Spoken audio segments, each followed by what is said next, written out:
Hello guys, അസ്സലാമലൈക്കും. അപ്പം ഇന്ന് നമ്മൾ കപ്പ ബിരിയാണി ഉണ്ടാക്കണം കേട്ടോ. അപ്പം നമ്മൾ കുറച്ച് പൂള തൊലിച്ചെടുക്കട്ടെ. നല്ല പൂള കേട്ടോ. ഇത് ഞങ്ങൾ വാണിയമ്പലത്ത് പോയപ്പോൾ വാങ്ങിക്കൊടുക്കണം കേട്ടോ പൂള. നല്ല അടിപൊളി പൂളയാണ്, പറമ്പിലെ പൂളയാണ്, പൊടിയൊക്കെ ഉള്ള.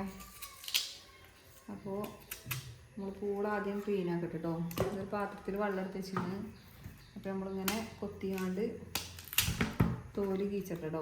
തോല് കീച്ചാണ്ട് അതിക്കിട്ടിട്ട് നമുക്ക് കൊത്തി നിർത്തണം. എന്നിട്ട് ബീഫും പൂളിയും വെച്ചിട്ടുള്ളൊരു, നമ്മളവിടെയൊക്കെ ഇറച്ചിയും പൂളി എന്നാണ് പറയുക കേട്ടോ. കപ്പ ബിരിയാണി എന്ന് പറയും ചിലവരൊക്കെ. അപ്പോൾ അതാണ് നമ്മൾ ഉണ്ടാക്കുന്നത് കേട്ടോ. അപ്പോൾ ഇത് വൃത്തിയിൽ ചളി മണ്ണൊന്നും ഇല്ലാതെ ഒന്ന് കഴുകി വൃത്തിയാക്കി തൊലിച്ചെടുക്കട്ടെ കേട്ടോ.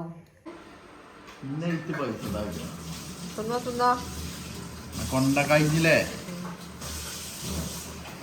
സമ്മതി നല്ല രസമുണ്ട് കേട്ടോ. സമ്മതി നല്ല രസമുണ്ട്.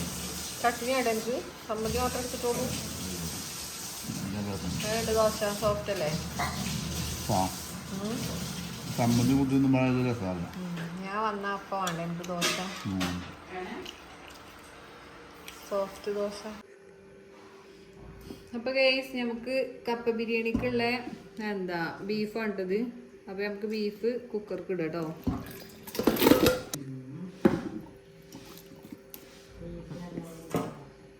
അപ്പം ഇനിക്ക് നമ്മൾ ചതച്ച് വെച്ചിടാം കേട്ടോ.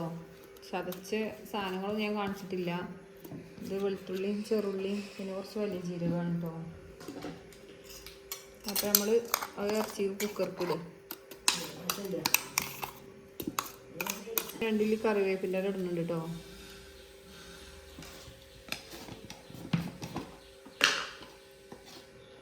ഇനി ആവശ്യത്തിന് മഞ്ഞൾപ്പൊടി,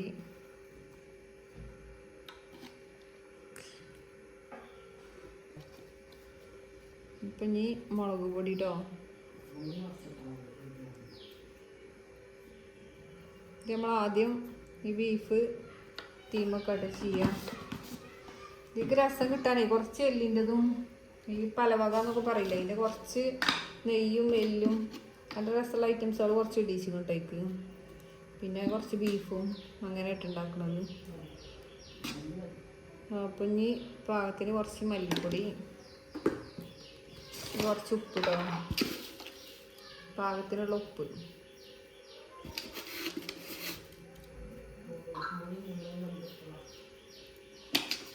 ഇനി ഇതിക്ക് ആവശ്യത്തിന് വെള്ളവും പാർന്നിട്ട് നമുക്ക് അടച്ചിട്ട് തീമാക്കട്ടോ. അപ്പം ഇനി നമുക്കിത് നല്ലോണം ഒന്ന് മിക്സ് ആക്കിയിട്ട് ഇതിക്ക് ആവശ്യത്തിനുള്ള വെള്ളവും പാർന്നിട്ട് തീമാക്കട്ടോ. ഇനി ഇത് വേവണ സമയം കൊണ്ട് നമുക്ക് പൂള ഒക്കെ വൃത്തിയാക്കിയാണ്ട് കൊത്തി നോക്കി റെഡിയാക്കി വെക്കാം കേട്ടോ. ഇതിക്ക് ഇടാം. ഇനി ആവശ്യത്തിന് വെള്ളം പാർത്തിട്ടോ.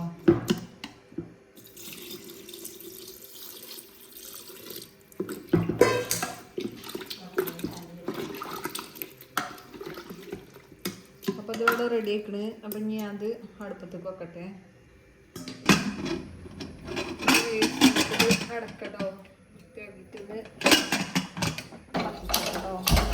അപ്പം ഞാൻ അതവിടെ കടന്ന് വേവട്ടെ. അപ്പോൾ ഗേസ്, നമ്മൾ ബീഫ് അവിടെ തീം വെച്ചിക്കണ്. അപ്പം നമ്മളെ പൂള കൊത്തി നുറുക്കൽ ഏകദേശമൊക്കെ അവിടെ കഴിയാനായിരിക്കും കേട്ടോ. അപ്പോൾ അതേപോലെ ഇതേ പീസാക്കിയിട്ട് ചെറുതാക്കി നമ്മൾ കൊത്തി നുറുക്കിയൊക്കെ റെഡിയാക്കിയിരിക്കും കേട്ടോ. ഇത് ലാസ്റ്റ് പീസാണ്. അപ്പം ഇത് ഇവിടെ കിടക്കട്ടെ. ഇങ്ങനെ ഇനി ബീഫ് വന്നിട്ട് വേണം, ഏകദേശമൊക്കെ വേവണം. എന്നിട്ട് വേണം നമുക്കേക്ക് ഈ കപ്പ ഇട്ട് കൊടുക്കാൻ കേട്ടോ. അപ്പോൾ ഇനി ബീഫ് വന്നിട്ട് നമ്മൾ ഇതാക്കി ഇട്ടുകാണ്ട് കാണിച്ചു തരാം കേട്ടോ. അപ്പോൾ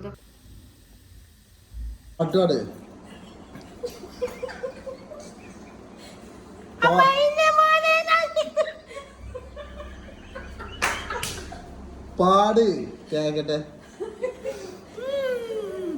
പാട്.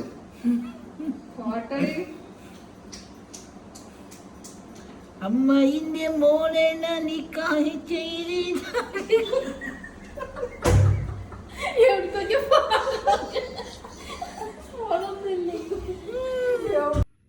അപ്പോൾ കേസ് നമ്മൾ ബീഫ് തീമച്ചത് ഒക്കെ റെഡിയായി വന്നിട്ട് കേട്ടോ. നല്ല സാറായി വന്നിട്ട്. അപ്പം നമുക്ക് ഇത് കപ്പ ഇടാം കേട്ടോ.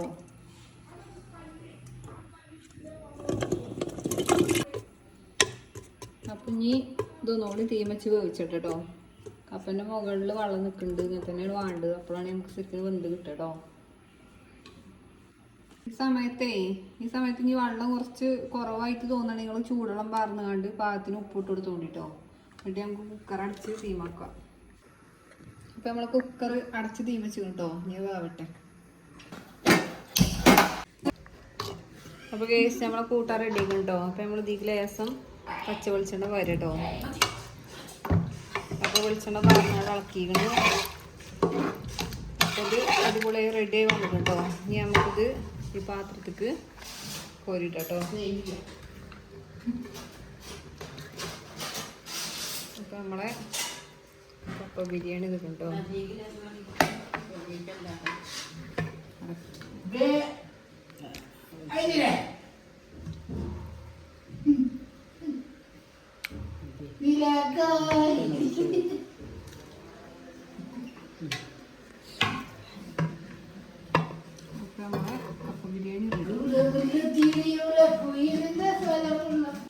എങ്ങനെയുണ്ട് അപ്പൊ കൂട്ടാനുമ? കൂട്ടാൻ സൂപ്പർ സാറല്ലേ ഇക്കട്ടോ. ഉമ്മ ലൈക്കൊക്കെ തരുന്നുണ്ട് കേട്ടോ കൂട്ടാന്. അപ്പൊ നിങ്ങളൊക്കെ ഒന്ന് ഉണ്ടാക്കി നോക്കിട്ടോ. അപ്പൊ ഞങ്ങളെല്ലാവരും കഴിച്ചു തുടങ്ങി. ഇവിടെ ഒരു പണിക്കാരനുണ്ട് കേട്ടോ.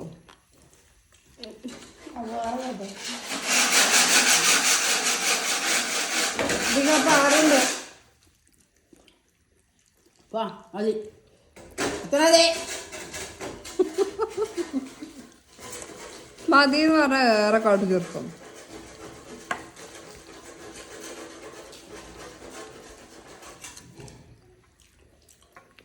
അപ്പോൾ നിങ്ങൾക്കൊക്കെ ഇഷ്ടമായിക്കണമെങ്കിൽ ലൈക്ക് ചെയ്യുക, ഷെയർ ചെയ്യുക, കമൻറ്റ് ചെയ്യുക, സബ്സ്ക്രൈബ് ചെയ്യട്ടോ. ഓൻ്റെ വക ബെല്ലൈക്കൺ അടിച്ച് പൊടിച്ചാൻ പറയുന്നുണ്ട്. അപ്പോൾ ആ കണ്ട് അടിച്ച് പൊടിച്ചാണ്ട് ഒന്നും ചാടിച്ചിട്ടുള്ളൂ. എന്നായിക്കോട്ടെ കേട്ടോ. അസ്സലാമു അലൈക്കും.